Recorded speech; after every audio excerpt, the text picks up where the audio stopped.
And what if the most damning evidence of a COVID lab leak theory is embedded in the virus's own genetic code? Well, in moments, we're going to hear from two prominent scientists behind this stunning revelation.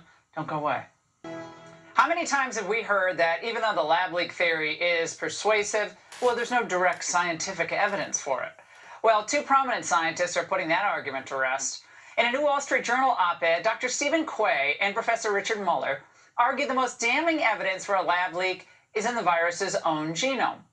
Muller and Quay say the presence of something called a double CGG sequence suggests COVID came from a lab. Now, why? Well, this just happens to be a sequence commonly used in gain-of-function research, which we know for a fact was happening at the Wuhan lab. And here's the really damning part. Muller and Quay say the DNA combination in coronaviruses has never been found in nature. They write, at the minimum, this fact implies that the leading theory for the origin of the coronavirus must be laboratory escape. Those two scientists join me now. Dr. Stephen Quay, founder of Atossa Therapeutics, and Professor Richard Muller, Emeritus Professor of Physics at the University of California, Berkeley. Dr. Quay, let's start with you. You say there's also a second key piece of evidence pointing to a lab leak. Explain that.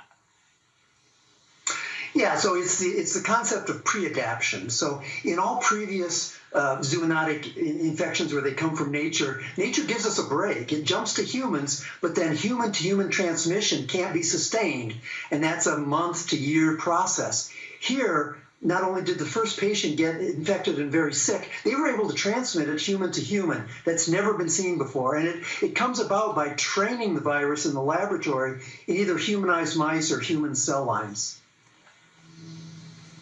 Now, one of the most conflicted characters in this whole saga is Peter Daszak, whose group, the Eco Health Alliance, funneled taxpayer dollars to the lab. He also orchestrated an infamous letter in the medical journal Lancet to basically dismissing the lab leak theory. Now, the Daily Mail is reporting, gentlemen, that the editor at Lancet is refusing to reveal if he still supports that controversial letter that he published debunking claims that COVID started in a Chinese lab. Professor Muller, things seem to be shifting in this narrative. Your thoughts? Well, when those letters were written to give the scientists some degree of forgiveness, there were key facts they didn't know. They had been told that China had studied it, that they had identified the source. It was the Wuhan laboratory. The Chinese said that they had found that it had jumped from bats to humans in that laboratory. Well, given all that, that meant that China had done an investigation that basically settled the question.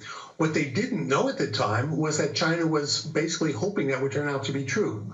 The measurements showed quite different. There were no bats in the Wuhan market, and that's been dismissed.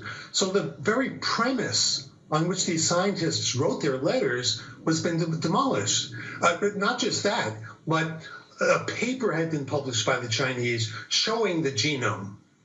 The genome that they showed, this was by Zheng Li, didn't show the complete genome, left off the critical part of what we call the double sig section. And if they'd known that, their conclusion may have been very different too. Well, you're imparting very noble motives on the Chinese, Dr. Muller. You're not a political person. I am, but I'll do that. No, you're just a scientist. We brought you on for that.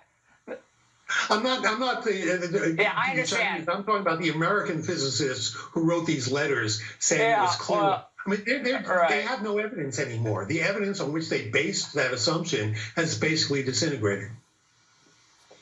But Dr. Quay, if that's the case, why do we still have so many really well-credentialed scientists and other researchers who refuse to see what you, two of the brightest minds in this field, analyzed and said very persuasively in the journal?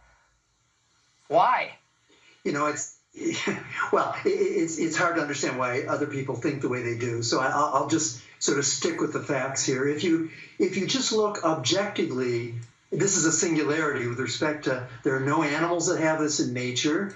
There are no people that had this earlier, like we've seen previously. And the virus looks like a vaccine in terms of its genetic purity. So the three hallmarks of a zoonosis, that is, the animal, the virus, and the human, all point toward a laboratory.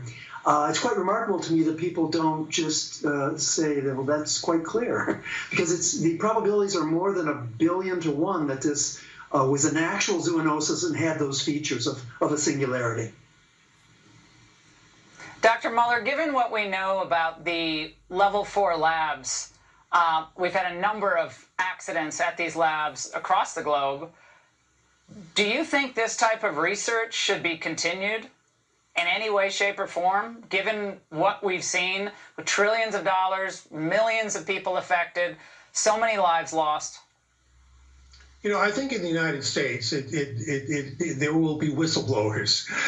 In China, where no whistleblower is allowed, except for the virus itself. I think the virus turns out to be the whistleblower because it came to the United States and it carries with it this genetic message saying, I was made in a laboratory.